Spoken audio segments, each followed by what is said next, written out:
Blackbeard didn't lose to a storm, a mutiny, or a bigger fleet. He lost to something far weirder.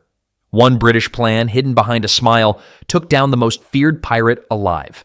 No cannon blasts, no grand chase. Just one brilliant move almost no one saw coming. What exactly was it, and how did it work so perfectly? To start, let's get to know first the man behind the beard. When Edward Teach, or Blackbeard, decided to become a pirate, he didn't just grab a sword and hope for the best. This guy had a strategy. Born around 1680 in Bristol, England, he started as a privateer during the War of the Spanish Succession. Privateers were basically government-approved pirates who got to rob enemy ships legally. When the war ended in 1716, Blackbeards faced a choice: return to boring landlubber life or keep the adventure going. He chose a career with better benefits and no tax season. The jump from privateer to full pirate wasn't exactly complicated since he already knew how to fight, sail, and make people wish they'd stayed home. But here's where Blackbeard showed his genius. Most pirates grabbed whatever weapons they found and hoped intimidation would work. Blackbeard turned terror into an art form. He braided his thick black beard and stuck slow-burning fuses under his hat. The smoke created around his head made him look like some kind of sea demon. He strapped multiple pistols across his chest and looked absolutely terrifying. The brilliant part was psychological warfare. He rarely had to use those weapons because people surrendered before any fighting started. Why start a fight when you could just make people wet themselves at first glance? Fear was free, effective, and kept his crew healthier than constant battles would. His masterpiece was capturing a French slave ship called La Concorde. Most pirates would have stolen whatever was aboard and moved on. Blackbeard transformed that ship into Queen Anne's Revenge, armed it with over 40 guns, and created a floating nightmare. In 1718, he blockaded Charleston Harbor with his entire fleet. It was like demanding the whole shopping district pay protection money after robbing one store. But the genius move came next. Blackbeard didn't demand gold or jewels. He wanted medicine for his sick crew.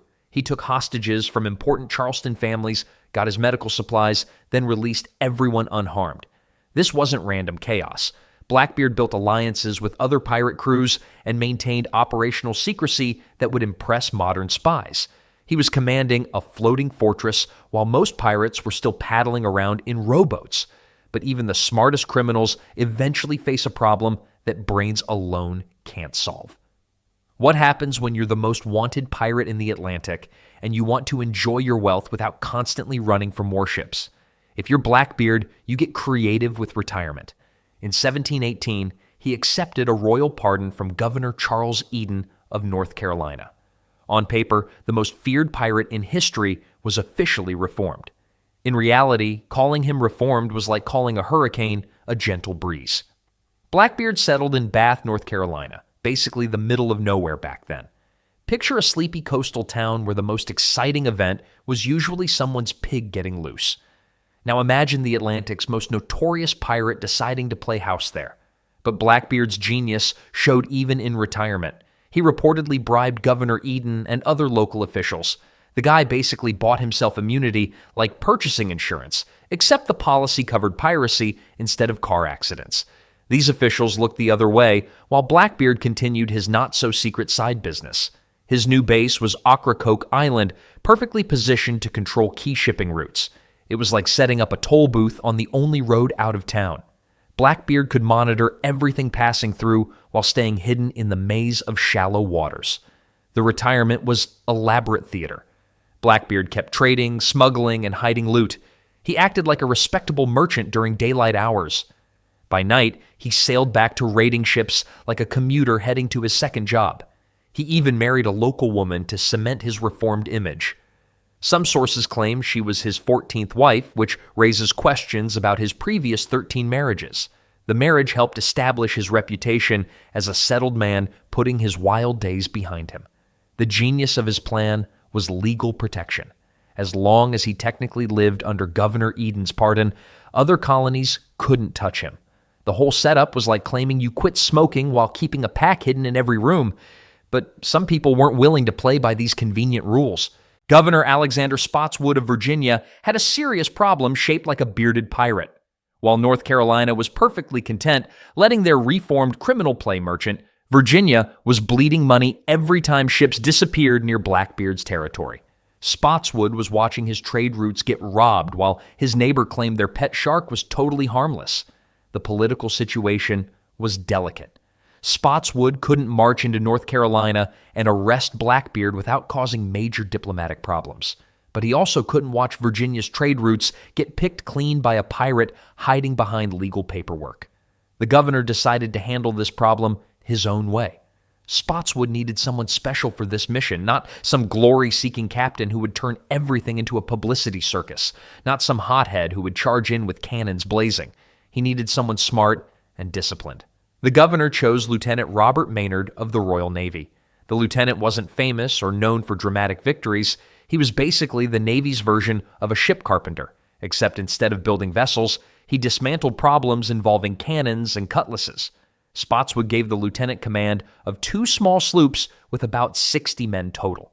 These weren't massive warships, but fast, nimble vessels designed for speed and stealth. The ships carried minimal cannons, which seemed like odd preparation for hunting the most heavily armed pirate in the Atlantic. But that was exactly the point. They weren't planning to overpower Blackbeard through brute force.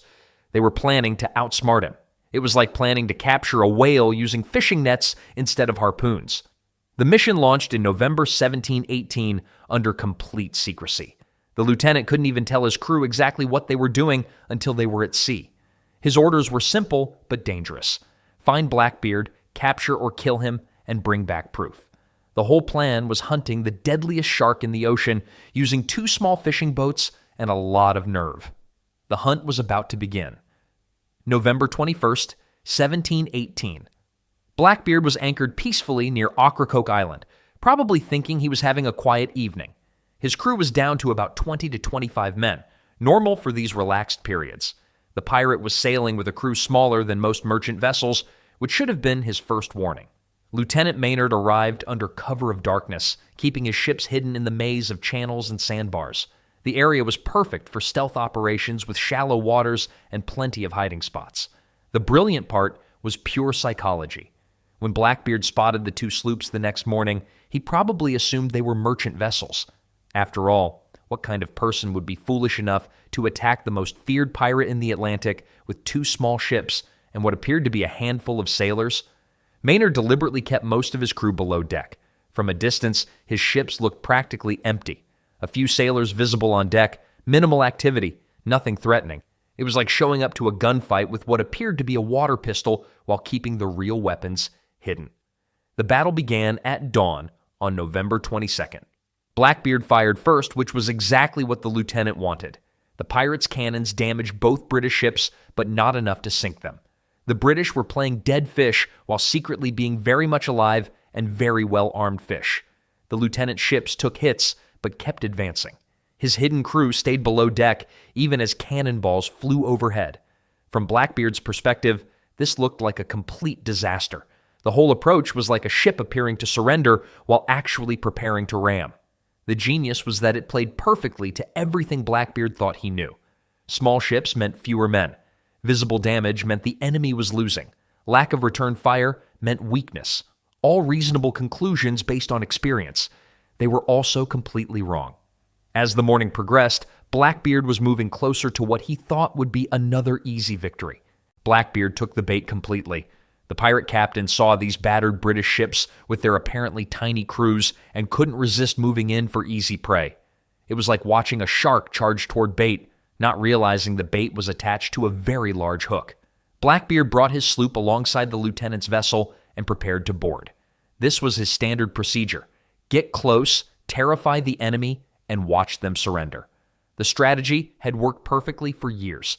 The pirate captain climbed aboard with his crew, expecting to find defeated British sailors ready to beg for mercy. Instead, he found Lieutenant Maynard standing calmly on deck, waiting for him. Then, the lieutenant gave his signal. Hidden hatches burst open across the ship. British sailors poured out from below deck like angry wasps from a disturbed nest. The damaged vessel was actually packed with armed men who had been waiting in cramped hiding spots for exactly this moment. Blackbeard realized he'd been completely outmaneuvered, but it was too late to retreat. The master of naval warfare had just been outmaneuvered by someone who understood that the best battles are won before the fighting starts. What followed was one of the most brutal close combat fights in maritime history. Swords, pistols, knives, anything became weapons. Blackbeard fought like a man possessed because he understood this was his final battle. The combat was pure chaos. Men screaming, metal clashing, blood everywhere. Blackbeard absorbed hit after hit, but kept fighting. He was shot 5 times and stabbed over 20 times, but somehow kept moving. Trying to stop Blackbeard was like attempting to sink a ship that refused to go down. After what felt like hours but was probably only minutes, Blackbeard finally collapsed. The most feared pirate in history lay dead exactly where Lieutenant Maynard had planned. The lieutenant ordered Blackbeard's head severed and hung from the front of his ship. Without physical evidence, nobody would believe the legendary pirate was actually dead. Sometimes the best way to defeat a legend is to use their own reputation as an anchor that drags them down. The trap had worked perfectly, but the real consequences were just beginning. Lieutenant Maynard sailed back to Virginia carrying the most gruesome trophy in naval history. Blackbeard's head swinging from the front of his ship was like a very morbid victory banner. The British had turned the most feared pirate in the Atlantic into their own personal trophy. Governor Spotswood was delighted. He had eliminated a major threat to Virginia's trade without starting a war with North Carolina. Spotswood made sure everyone knew that Virginia had solved a problem other colonies couldn't handle. But here's where things got strange. Despite capturing Blackbeard's ship and crew, the British found almost no treasure. The pirate who had accumulated vast wealth apparently didn't keep his fortune where anyone could find it. The guy had hidden his treasure better than any buried chest on a desert island. This missing treasure became the foundation for centuries of legends. Treasure hunters have been searching for the pirate's lost wealth ever since. Every few years, someone claims to have found a clue. Most are probably nonsense, but the possibility keeps the stories alive. The pirate's tale exploded into popular culture almost immediately. Books, songs, and stories spread the legend of the demonic sea captain who could only be stopped by British cleverness. The man who had spent his career building a terrifying reputation became more famous in death than he ever was in life. The legends grew wilder over time. Some claimed the pirate's headless body swam around his ship 3 times before sinking. Others insisted his ghost still haunts the waters around Ocracoke Island. What's fascinating is how the pirate's defeat marked the end of an entire era. The golden age of Atlantic piracy was basically finished. The British had learned that defeating pirates required better seamanship, not just bigger guns. The legacy proved something important about reputation versus reality. Teach had built an image so terrifying that people forgot he was still human. He was smart, skilled, and dangerous, but he wasn't invincible. The story became a reminder that even the most skilled sailor can be sunk by someone who knows how to read the wind.